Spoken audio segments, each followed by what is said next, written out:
I was reading through Matthew 8 this morning, and something stuck out to me that really had never stuck out to me before when I've read through this passage. This is in verses 14 and 15. It says, "Now when Jesus had come into Peter's house, he saw his wife's mother lying sick with a fever. So he touched her hand, and the fever left her, and she arose and served them." That might not seem like much, just another instance of Christ healing, but there's so much in here. We see that Jesus was willing to heal her, and the second that he did heal her, she arose. And when she arose, what was the first thing that she did? She served them. I think so often after we've been healed, after we've been saved from death and sin and brought into the newness of life, we think that's it, and we just go about our lives and do whatever.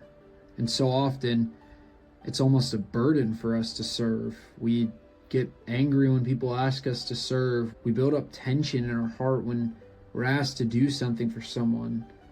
We always expect something in return, yet we don't just serve. And now, doing an act of service is not going to save us, nor does it get us any closer to heaven. Rather, it's just a reaction, a natural reaction now once we have been saved by the blood of Christ. It's something that we should rejoice in doing. It's something that we should want to do.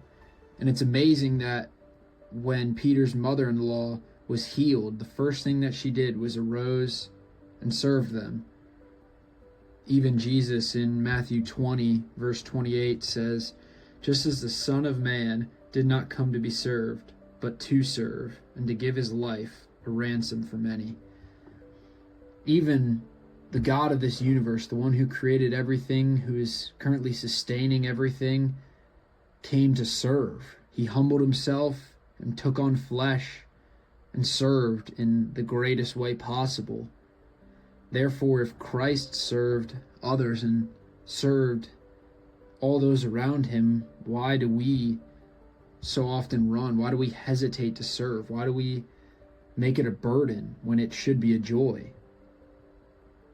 There's this quote that says, "Everyone wants to serve until they're treated like a servant." And I think it's easy at times to rejoice in wanting to serve, and then when you're asked to do things, you get frustrated and you get angry at the situation and you think it's a burden. And that's not Christ-like. That's a sinful attitude that I certainly am guilty of. When we serve others, we should love. We should rejoice in doing so because we're serving out of Christ-like love for them. When we serve God, we should serve God in everything that we do, and we should do it in a joyful and perpetual obedience. Serving is not a burden. It's a joy. It's a gift. And if it's something that Christ did, then it's something that we ought to do also. And so we should serve in any way that we can. If it's something small as giving someone a ride to church, if it's helping clean up the dishes, if it's whatever it may be, serving at the local church, helping out a friend move, whatever it may look like. Because when you're serving others, you're serving God. And that's how we should look at it and do so joyfully and obediently.